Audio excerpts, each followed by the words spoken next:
I was arranging flowers in my daughter Hazel's hospital room when I heard my ex-husband Dennis whisper to his lawyer.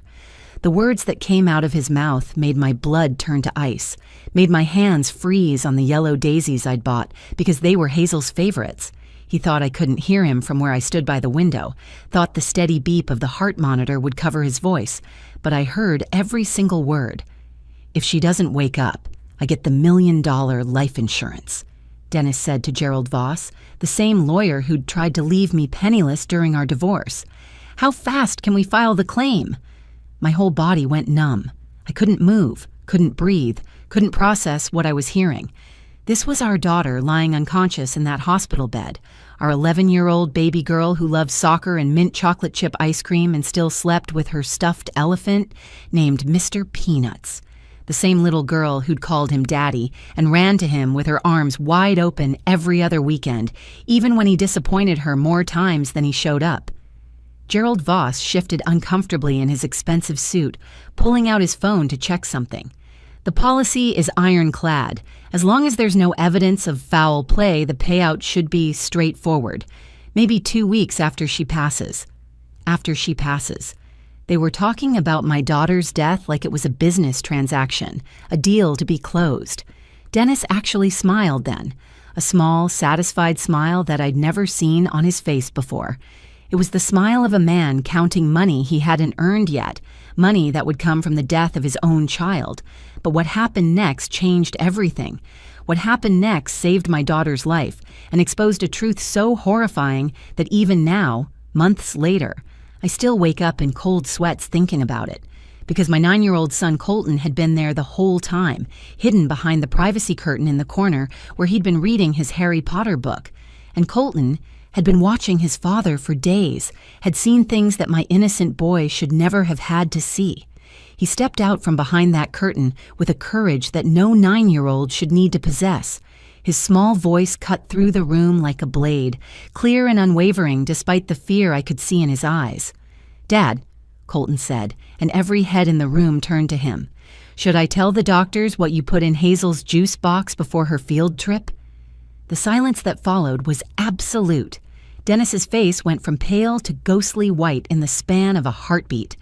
Gerald Voss dropped his phone, and it clattered on the linoleum floor with a sound like breaking bones. Dr. Cortez, who had been reviewing Hazel's chart by the door, looked up with eyes that suddenly blazed with understanding and fury. "What did you say?" Dr. Cortez asked, but she was already reaching for the emergency button on the wall. "The little bottle. From Dad's jacket," Colton continued, his voice growing stronger as he spoke. "I saw him put drops in Hazel's juice box when he packed her lunch, 5 drops from a bottle that had a warning label on it. I remembered because I thought it was weird that Dad was making her lunch when he never does that." Dennis lunged toward the door, but Dr. Cortez had already pressed the emergency button. The security response was immediate. 2 guards appeared in the doorway before Dennis could reach it, blocking his escape. He tried to push past them, shouting that this was all a misunderstanding, that his son was confused, that children make things up all the time. But I knew my son. Colton didn't lie. He was the child who confessed to breaking my favorite vase even when I hadn't suspected him, the boy who returned extra change at the store without being asked. If Colton said he saw his father poison his sister, then that's exactly what happened.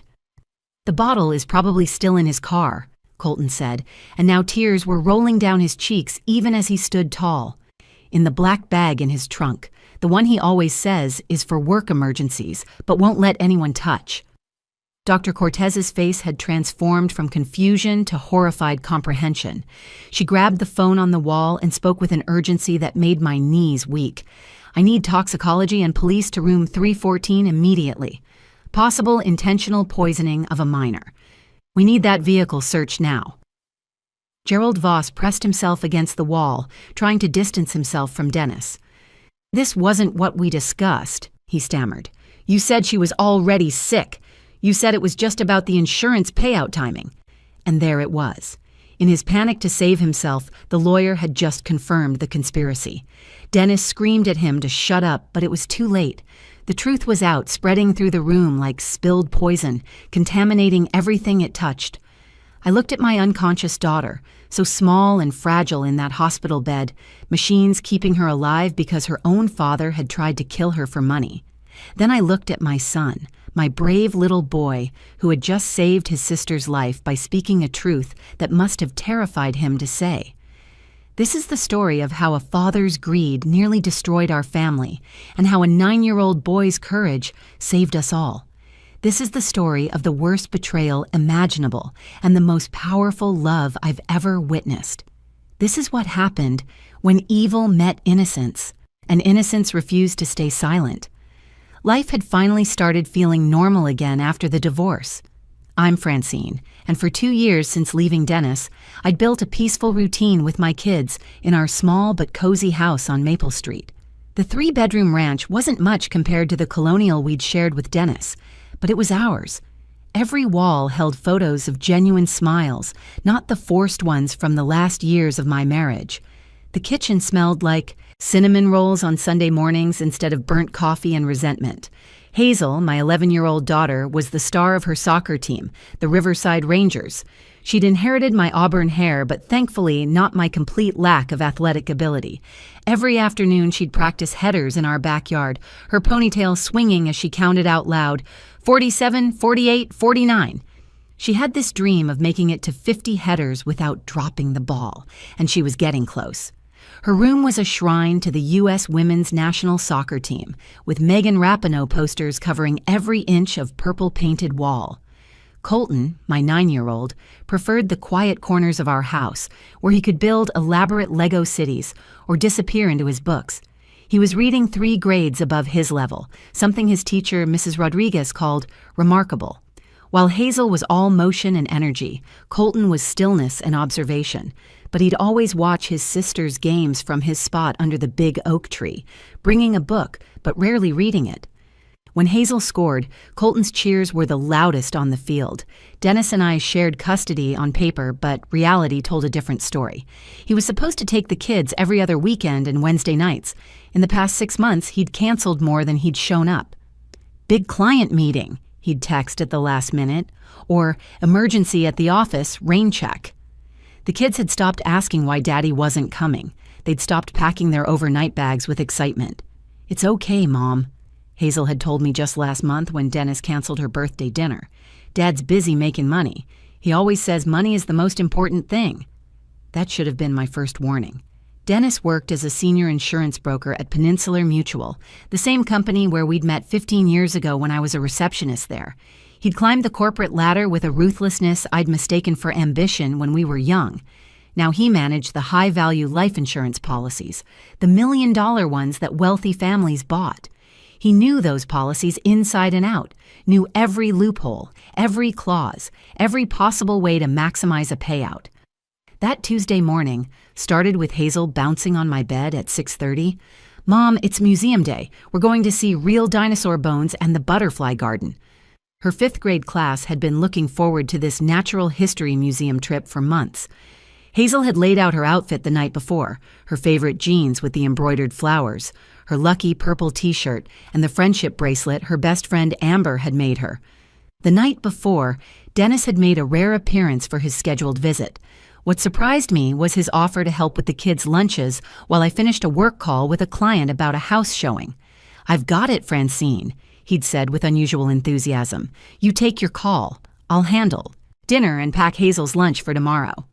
I should have been suspicious. Dennis hadn't packed a school lunch since Hazel was in kindergarten, and even then he'd forgotten to remove the wrapper from the cheese slices. But I was exhausted from showing houses all day, and his offer seemed like a small miracle. "Mom, look." Hazel had shown me her lunch bag that morning.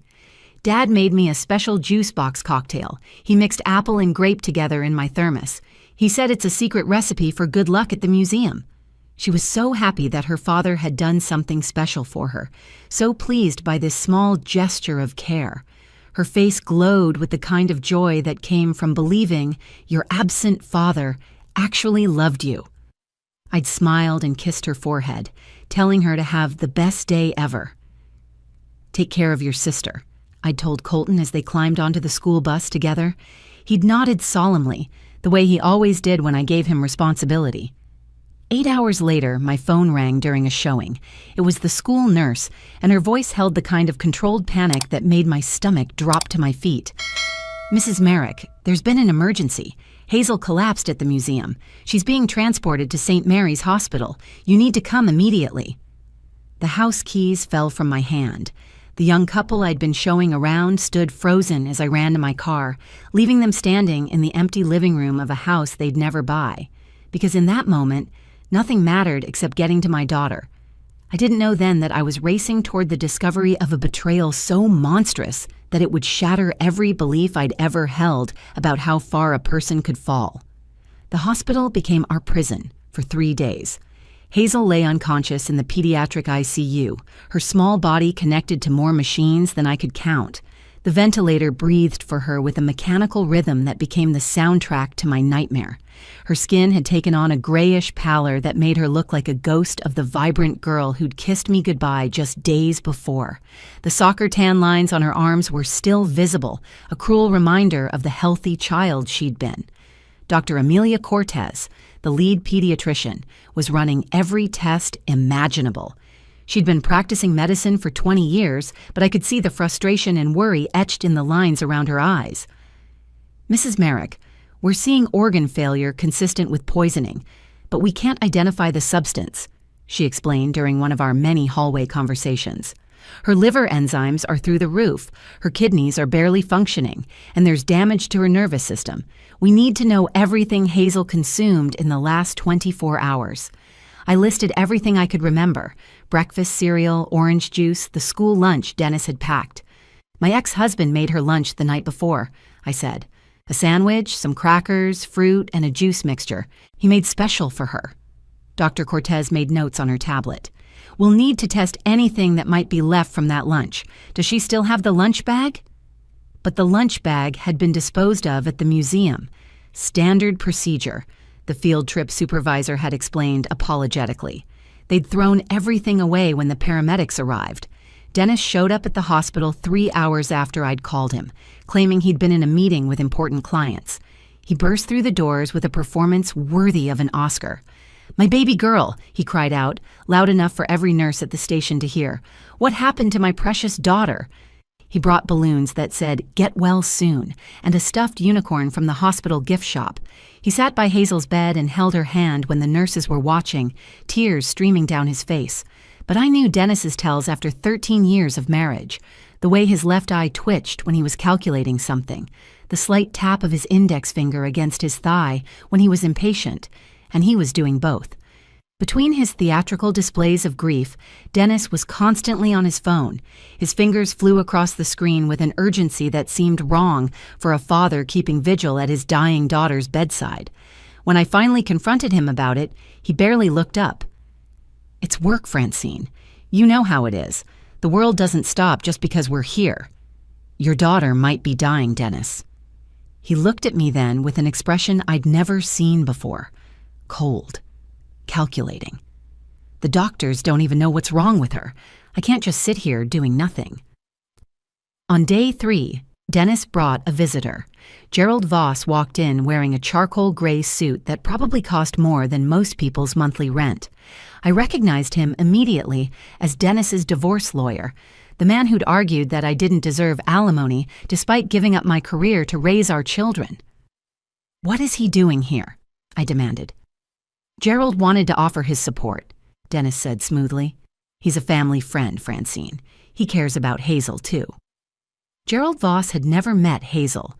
During our entire divorce, he'd referred to our children as the minor dependents, like they were tax deductions instead of human beings. Now he stood in the corner of my daughter's hospital room, whispering with Dennis and occasionally glancing at his phone. "We need to discuss some paperwork," Dennis said when I demanded answers. "Just some insurance forms from work. Gerald's helping me navigate the medical leave documentation." But Nurse Rodney, who'd been caring for Hazel since day 1, pulled me aside later. "Your ex-husband was asking strange questions," he said quietly. "He wanted to know about survival rates, about how long someone could stay on life support, about who makes decisions if things get worse. I've been doing this for 15 years, Mrs. Merrick. Parents in shock ask about hope and treatments. They don't ask about technicalities." That afternoon, I went to the cafeteria to get coffee and try to calm my nerves. Colton had refused to leave Hazel's side, curling up on the small couch with his Harry Potter book. He'd been so quiet these 3 days, watching everything with those serious brown eyes that reminded me of my father's. I was standing in line for coffee when my phone buzzed with a text from my sister in Oregon. "Praying for Hazel. Is Dennis still the beneficiary on that life insurance policy you mentioned?" My blood ran cold. The $1 million policy we'd taken out when Hazel was born. Dennis had insisted on being the beneficiary since he was the primary earner.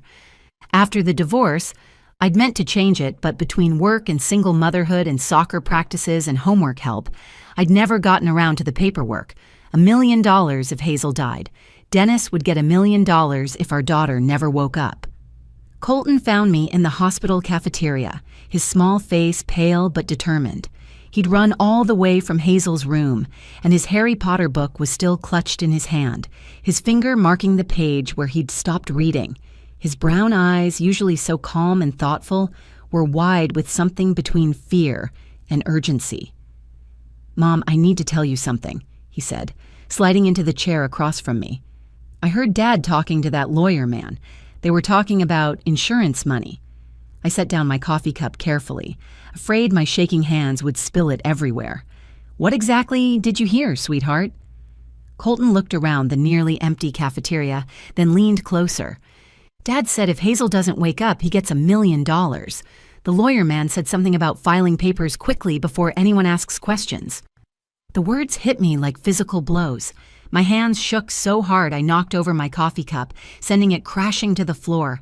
Brown liquid spread across the white tiles like the horror spreading through my mind. A cafeteria worker rushed over with paper towels, but I couldn't move, couldn't think about anything except what my 9-year-old son had just told me.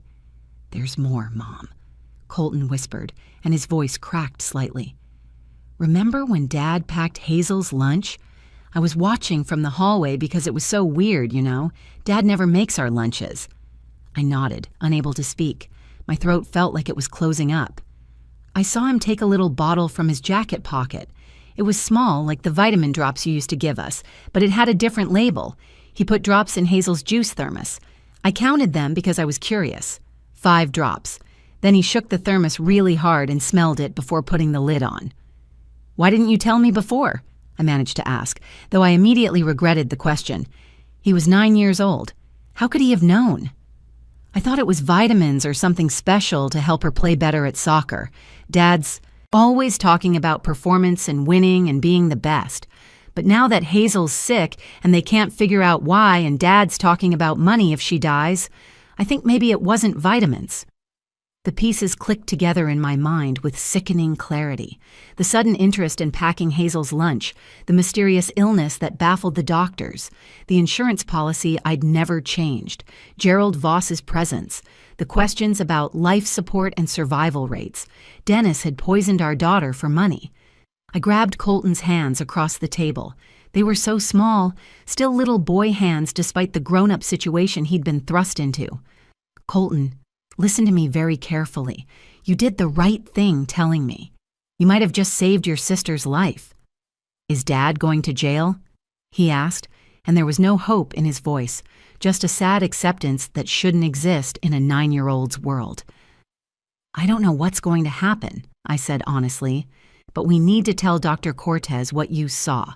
Can you be brave enough to tell her, and maybe the police, exactly what you just told me?"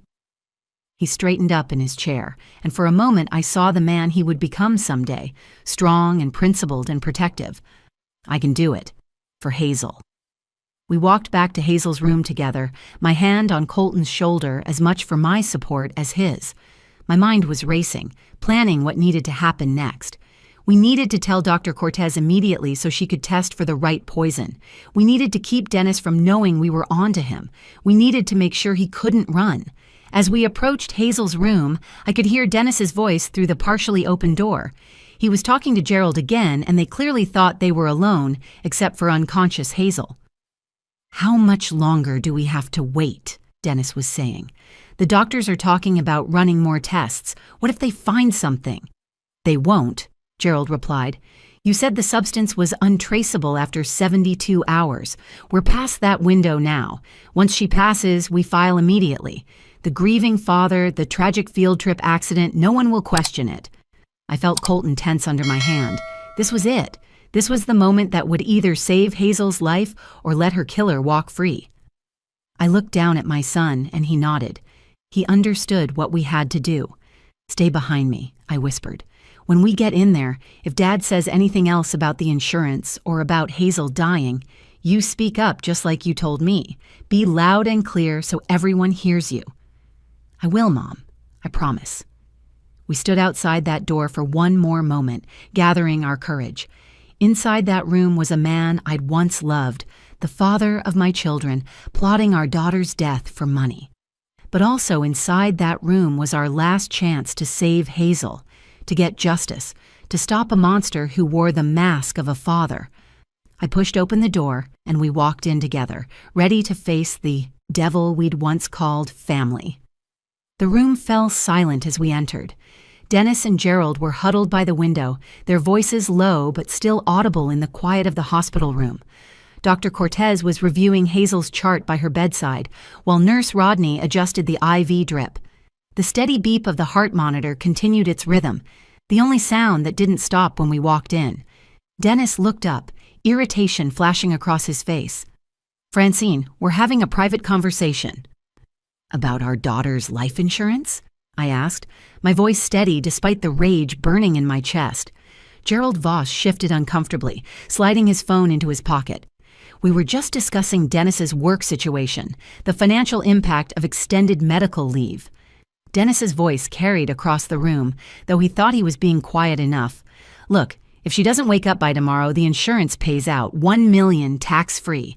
We can split it 70-30 after your fees." The words hung in the air like poison. Dr. Cortez looked up sharply from the chart, her eyes widening with shock and then narrowing with suspicion. Gerald nodded, pulling out his phone again. "I'll need to file the claim quickly. These cases can get complicated if there's any delay. The company might start asking questions we don't want to answer." That was the moment. That was when my brave 9-year-old son stepped forward from behind me and spoke with a clarity that cut through the room like a sword. "Dad!" Colton's voice rang out sharp and clear. Every head in the room turned to him. "Should I tell the doctors what you put in Hazel's juice box before her field trip?" The transformation on Dennis's face was instant and terrifying. The color drained from his skin so fast I thought he might faint. His mouth opened and closed, like a fish gasping for air. Gerald Voss actually took a step backward, his expensive shoes clicking on the linoleum floor. "Colton, buddy, what are you talking about?" Dennis said, forcing a laugh that sounded more like a choke. "You must be confused. This has been stressful for everyone." But Colton stood his ground, his small chin lifted with determination. "The little bottle from your jacket. You put drops in her juice box. I counted them. 5 drops. From the bottle that said warning on it. I saw you from the hallway when you were making her lunch Monday night." Dr. Cortez's entire demeanor changed in an instant. She moved with the swift precision of someone who just solved a critical puzzle. Her hand slammed the emergency button on the wall. "Security to room 314. Now. Nobody leaves this room." "This is ridiculous," Dennis shouted, his voice climbing to a near scream. "My son is making things up. Kids have wild imaginations. He's traumatized by his sister being sick." "I'm not making it up," Colton said, tears starting to roll down his cheeks, but his voice remaining strong. "The bottle is probably still in Dad's car. He keeps everything in. That black bag in his trunk. The one he says is for work emergencies, but won't let anyone touch it." 2 security guards appeared in the doorway within seconds, their broad frames blocking any possible exit. Dennis made a move toward the door anyway, desperation making him reckless. "I need to leave. I have a meeting. This is false imprisonment." "Mr. Merrick, stay exactly where you are," Dr. Cortez commanded, her phone already in her hand. "If you've administered any substance to your daughter, we need to know immediately. Her life depends on it." "I want my lawyer," Dennis screamed, pointing at Gerald. Gerald Voss pressed himself against the wall, his face as white as the paint behind him. "I'm not your lawyer for this," he stammered, his professional composure completely shattered.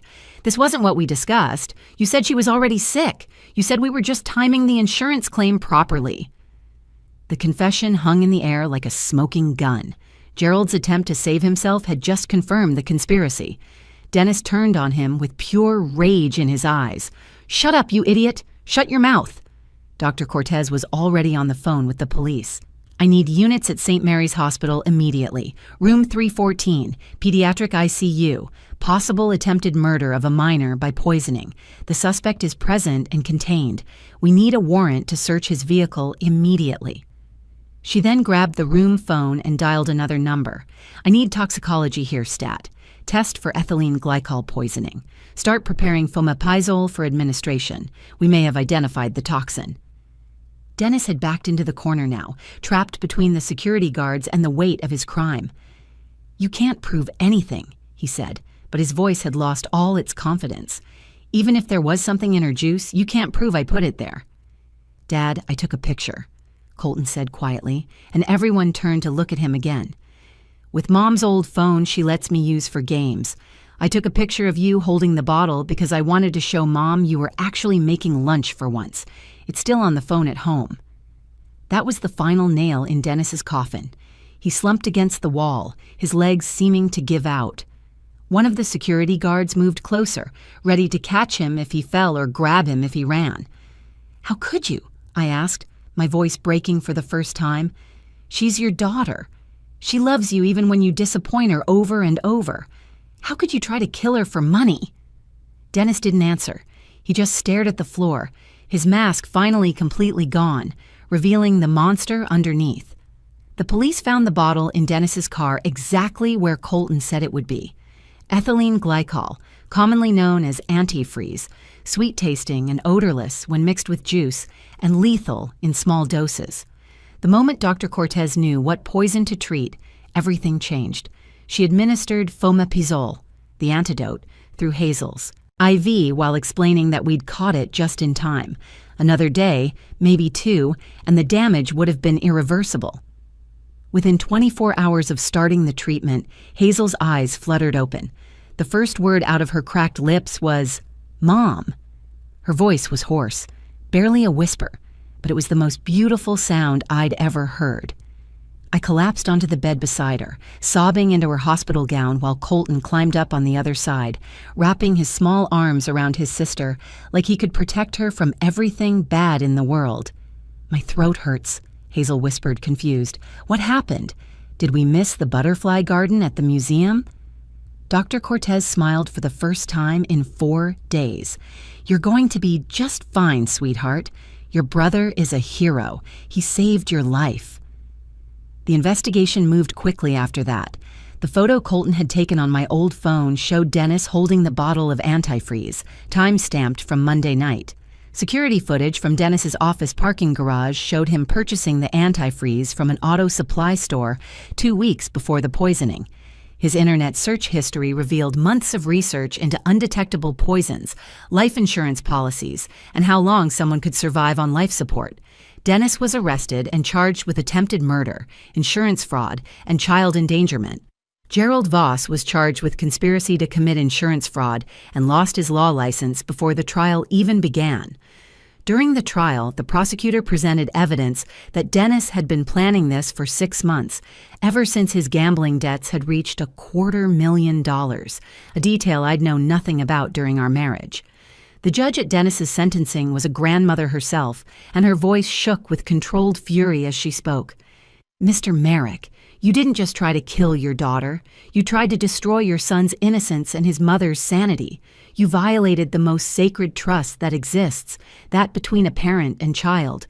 But you underestimated the power of a child's love and truth. You underestimated your 9-year-old son's courage and his devotion to his sister." Dennis got 25 years to life. As they led him away in handcuffs, he didn't look at any of us. Not at me, not at Colton, and not at the daughter he'd tried to murder for money. He just stared straight ahead, already calculating, already planning, already the stranger he'd always been beneath the mask. Hazel made a full recovery and returned to soccer 3 months later. Her first game back, she scored 2 goals and ran straight to Colton on the sidelines, pulling him onto the field to celebrate with her. The local newspaper ran a story about them with the headline, "Brother's Courage Saves Sister's Life." Colton hated the attention, but he kept the newspaper clipping in his room, tucked inside his favorite Harry Potter book. The mayor presented Colton with a bravery award at a city council meeting. When they asked him to speak, my shy, quiet boy stood at the podium and said something I'll never forget. "I'm just a kid, but I know brothers are supposed to protect sisters, and kids are supposed to tell the truth, even when grown-ups are being scary, even when your dad is the one being scary." The insurance company voided the policy and sued Dennis for attempted fraud. Every penny he might have gained became debt he'll never be able to pay.